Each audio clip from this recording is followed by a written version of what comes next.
یہ مہینہ ربیع الثانی کا مہینہ ہے اور سیدنا شیخ عبد القادر جیلانی رضی اللہ تعالیٰ عنہ کے حوالے سے خاص طور پر اس کو جانا جاتا ہے، اور اس میں بعض اوقات کچھ محافل کا انعقاد ہوتا ہے جن کو 11ویں کا نام دیا جاتا ہے۔ اکابرین نے اس کی وجہ تسمیہ گویا کہ یوں بیان فرمائی ہے کہ سیدنا شیخ عبد القادر جیلانی رضی اللہ تعالیٰ عنہ ہر مہینے کی 11 تاریخ کو اپنے جو اسٹوڈنٹس تھے، آپ کے مدرسے میں ٹھہرے ہوئے بچے تھے، انہیں اہتمام کے ساتھ کھانا کھلایا کرتے تھے، اور ارادہ یہ ہوتا تھا کہ اس کا ثواب سید عالم صلی اللہ علیہ وسلم کو ایصال کر دیا جائے، یعنی گویا کہ سرکار صلی اللہ علیہ وسلم کے ایصال ثواب کے لیے کھانا کھلانا آپ کی عادت میں شامل تھا۔ جب آپ کا وصال ہوا تو آپ کے متبعین نے اسی آپ کے طریقے کو جاری رکھا، اور اس میں نبی کریم صلی اللہ علیہ وسلم کے ساتھ ساتھ پھر آپ کے لیے بھی ایصال ثواب کا ارادہ کیا گیا۔ جب یہ معاملہ بر صغیر پاک و ہند میں آیا تو یہاں کے لوگوں نے اس کا نام 11ویں رکھ دیا، جی 11ویں شریف کی نیاز ہے یا 11ویں شریف کا کھانا ہے، اور اسے باقاعدہ ایک محفل کا پھر روپ دے دیا گیا کہ اس میں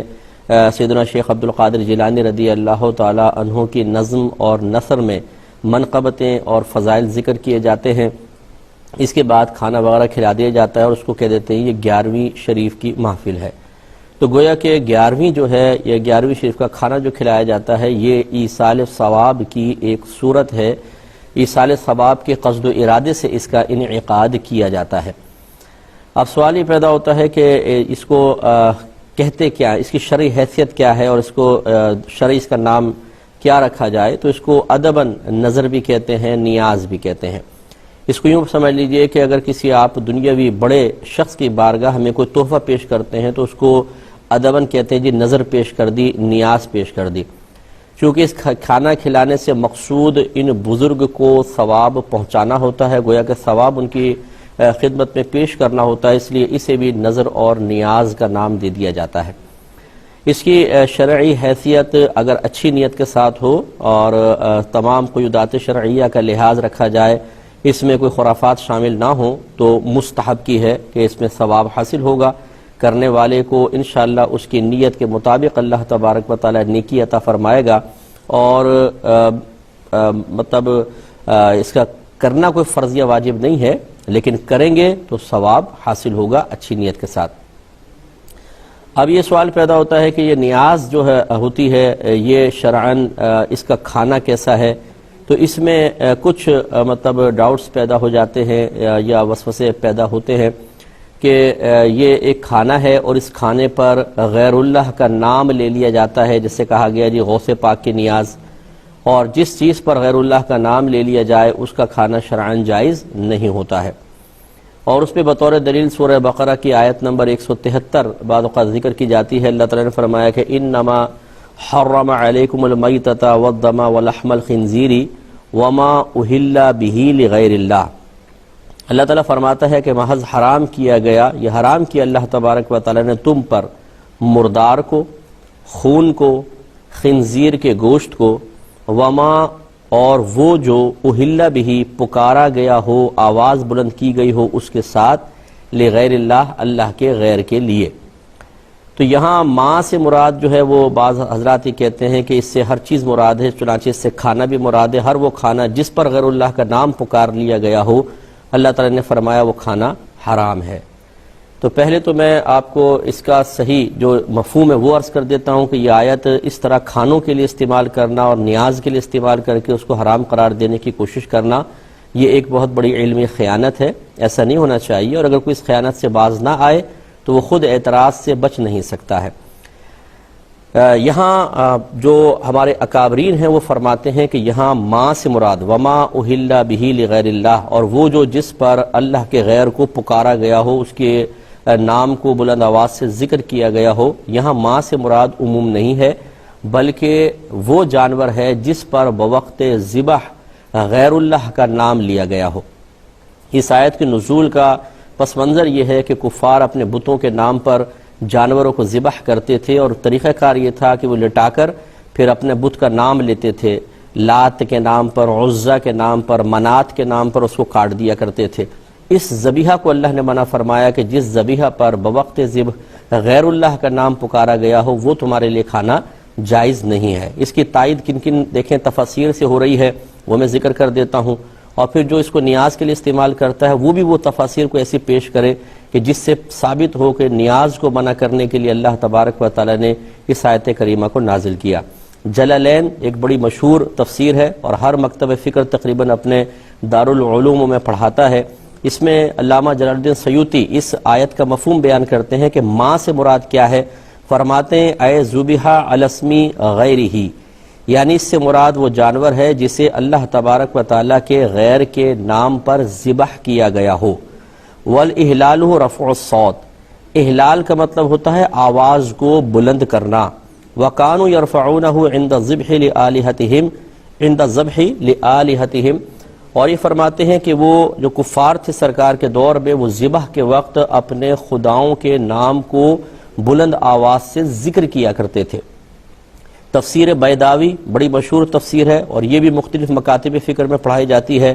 اے رفع به الصوت عند ذبحه للصنم،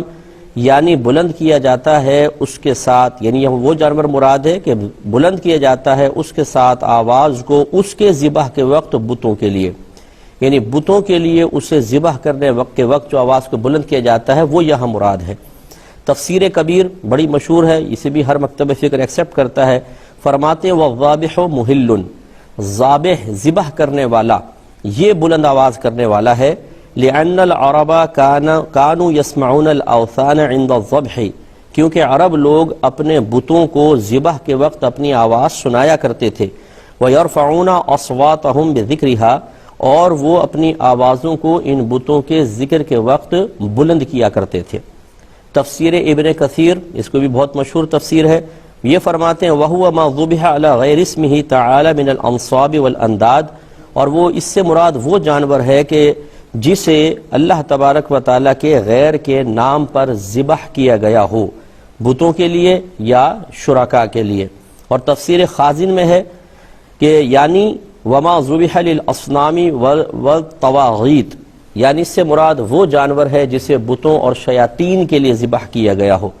تفسیر کشاف علامہ زمخشری کی بڑی مشہور تفسیر ہے، اے رفع به الصوت للصنم، یعنی وہ جانور مراد ہے کہ بت کے لیے جس پر آواز کو بلند کیا گیا ہو۔ وَذَلِكَ قَوْلُ أَهْلِ الْجَاهِلِيَّةِ، اور یہ اہل جاہلیت کا قول ہوتا تھا، بِاسْمِ اللات والعزا، یعنی وہ اس طرح کہتے تھے لات کے نام کے ساتھ، عزا کے نام کے ساتھ۔ تفسیر طبری میں ہے وَمَا ذُبِحَ لِلْآلِهَةِ وَالْأَوْثَانِ، وہ جانور مراد ہے جسے بتوں کے لیے اور اپنے خداؤں کے لیے وہ لوگ ذبح کیا کرتے تھے۔ یہ میں نے آپ کو 8-10 تفاسیر کے حوالے دے دیے کہ یہاں ماں سے مراد یہ نیاز وغیرہ تو ہے ہی نہیں، اب اسے اس طرح کھانے کے لیے استعمال کرنا اس کی شرعی حیثیت کیا ہے، یہ اس سے پوچھا جائے کہ جو غلط طریقے سے ان آیات کو ان کے لیے استعمال کر رہا ہے۔ اگر کوئی کہتا ہے کہ جی یہ تو اصل میں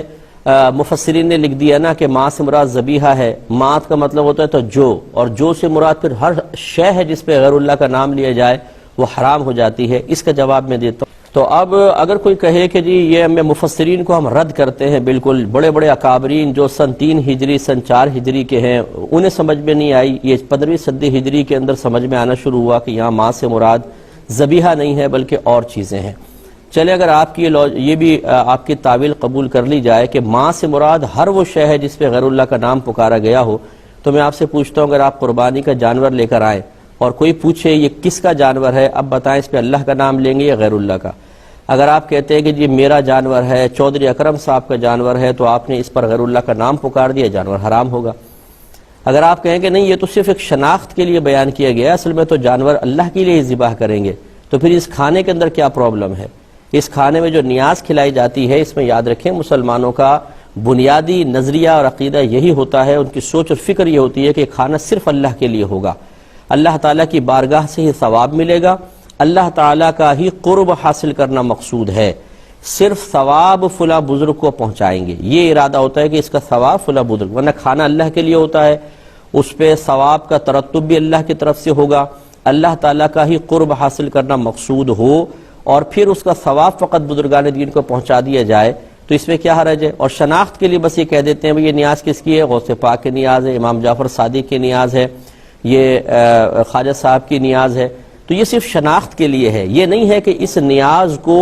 ان بزرگوں کی بارگاہ میں پیش کر کے ان کی توجہ اور ان کا قرب حاصل کرنا مقصود ہو، ان کی رضا کے لیے کھانا کھلایا جا رہا ہو، ایسا نہیں ہوتا ہے۔ خلاصہ کلام یہ ہے کہ نیاز ادباً اس تحفے کو، گفٹ کو کہتے ہیں جو کسی بزرگ کی خدمت میں پیش کیا جاتا ہے۔ بزرگوں کے نام کا جو کھانا کھلایا جاتا ہے اس کو ادباً نیاز اسی لیے کہتے ہیں کہ اس سے حاصل ہونے والے ثواب کو ان بزرگوں کو ایصال کرنا مقصود ہوتا ہے۔ جب نظر و نیاز کا کھانا کھلایا جاتا ہے، اس میں بیسک کانسیپٹ یہی ہوتا ہے، سوچ و فکر یہی پیچھے کار فرما ہوتی ہے کہ یہ صرف اللہ تبارک و تعالیٰ کے لیے پکایا گیا ہے، اللہ تعالیٰ کی رضا کے لیے اس کو کھلا رہے ہیں، اللہ تعالیٰ کی بارگاہ میں قرب حاصل کرنا ہی مقصود ہے۔ ہاں، اس سے جو ثواب حاصل ہوگا وہ فلاں بزرگ کو پہنچا دیا جائے گا، اور صرف پہچان کے لیے کہا جاتا ہے کہ یہ فلاں بزرگ کی نیاز ہے۔ یہاں یہ کوئی تصور نہیں ہوتا کہ اس کھانے کو ہم اس بزرگ کی رضا کے لیے کھلا رہے ہیں، اس بزرگ کو کہ بارگاہ میں مقرب ہونے کے لیے کھلا رہے ہیں، ایسا کچھ بھی نہیں ہوتا ہے۔ اور یہ بعض اوقات کھانا آپ نے دیکھا ہوگا سامنے رکھتے ہیں اور اس پہ قرآن وغیرہ پڑھتے ہیں، اور مخصوص قرآن کا ایک حصہ ہوتا ہے جو پڑھا جاتا ہے۔ تو پہلی بات تو یہ ہے کہ نہ کھانا سامنے رکھنا واجب ہے، نہ قرآن کا کوئی مخصوص حصہ پڑھنا لازم ہے۔ یہ ہمارے عرف میں رائج ہو گیا ہے، اور رائج ہونے والی کوئی شے اگر فی نفس ہی ممنوع نہ ہو اور اس کو لازم و ضروری بھی نہ سمجھا جائے تو اس میں شرعاً کوئی حرج نہیں ہے۔ وَمَا رَأَى الْمُؤْمِنُونَ حَسَنًا فَهُوَ عِنْدَ اللَّهِ حَسَنٌ، نبی کریم صلی اللہ علیہ وسلم فرماتے ہیں کہ جو مومنوں کے نزدیک اچھا ہے وہ اللہ تبارک و تعالیٰ کے نزدیک بھی اچھا ہے۔ پھر بھی رکھتے کیوں ہیں، میں عرض کرتا ہوں ایک کال لینے کے بعد۔ السلام علیکم۔ تو اب دیکھیں، جو نیاز کا کھانا مختصر سا سامنے رکھا جاتا ہے، اس میں جو مسلمان نیت کرتے ہیں وہ یہی ہوتی ہے کہ نبی کریم صلی اللہ علیہ وسلم نے کھانا بڑھانے کے جو معجزات ظاہر فرمائے، اس میں آپ نے ایسا ہی کیا کہ کھانا سامنے رکھا اور جو اللہ نے چاہا آپ نے پڑھا۔ صحابہ یہی کہتے ہیں، اور یقینی سی بات ہے کہ وہ کلام الہی ہوگا، متبرک کلمات ہوں گے۔ اور پھر ایسا بھی دیکھا گیا ہے کہ وہ 4 آدمیوں کا کھانا 1400 صحابہ کو پورا ہو گیا، یعنی بہت سارے، ایک پیالہ دودھ کا 70 کے قریب صحابہ اس کو پیتے ہیں، لیکن ایک قطرہ کم نہیں ہوتا۔ تو معلوم یہ ہوا کہ نبی کریم صلی اللہ علیہ وسلم نے جو معجزات دکھائے، کھانا سامنے رکھا اور اللہ نے اس میں برکت پیدا فرمائی، اسی سے نیک فال لیتے ہوئے، نیک شگون لیتے ہوئے مسلمان ایسا کرتا ہے کہ کھانا سامنے رکھتا ہے، قرآن پاک پڑھتا ہے، اور ارادہ یہ ہوتا ہے کہ اللہ تعالیٰ اس میں بھی برکت پیدا فرمائے گا۔ اور جسے میں نے آپ کو بتایا، قرآن کا ایک مخصوص، اب یہ قاری حضرات حصہ پڑھتے ہیں، حافظ حضرات، اور مخصوص ترتیب سے پڑھتے ہیں۔ یہ بھی کوئی فرضیہ واجب نہیں ہے، یہ ہمارے ہاں رائج ہو گیا ہے، تو منع بھی نہیں ہے۔ اگر کوئی صرف سورہ فاتحہ اور 3 بار سورہ اخلاص پڑھ لے، 1 مرتبہ آیت الکرسی، 3 مرتبہ سورہ اخلاص پڑھ لے، یہ بھی کافی ہے۔